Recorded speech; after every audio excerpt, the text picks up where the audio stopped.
फरमायो जंहिंजो ज़िक्र तौरेत में हो, जंहिंजो ज़िक्र इंजील में हो, जंहिंजो ज़िक्र ज़बूर में हो। हज़रत आदम अलैहिस्सलाम पंहिंजे पुट हज़रत शीस अलैहिस्सलाम खे वसियत पियो करे, चयो मुंहिंजा पुट जेकॾहिं तुंहिंजे दौर में हज़रत मुहम्मद सल्लल्लाहु अलैहि वसल्लम अचे त उन जो अदब कजांइ। अर्ज़ु कयईं त बाबा साईं हज़रत मुहम्मद ईंदो बि असांजे औलाद मंझां, अदब बि असां कयूं, वॾा बि असां, अदब बि असां कयूं।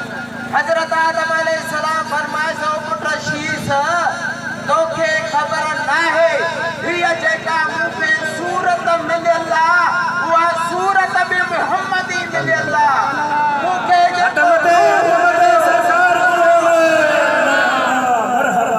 उहो रूह बि सदके मुहम्मद जे मिलियो।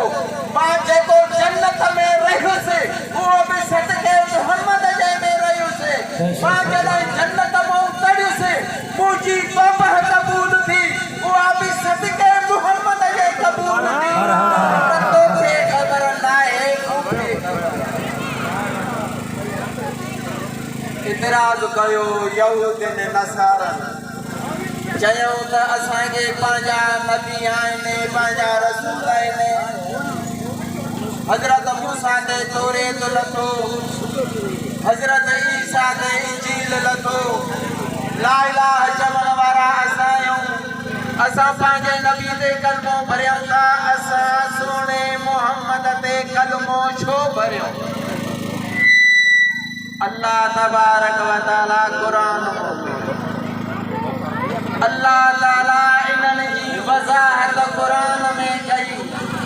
अल्लाह तबारक व तआला फरमायो कुल इन कुंतुम तुहिब्बूनल्लाह फत्तबिऊनी, ओ मुंहिंजा महबूब मुहम्मद तुम इन्हनि खे चओ इन कुंतुम तुहिब्बूनल्लाह, तव्हांखे अल्लाह जी मोहबत खपे, फत्तबिऊनी ओ मां मुहम्मद जी पोवारी कयो।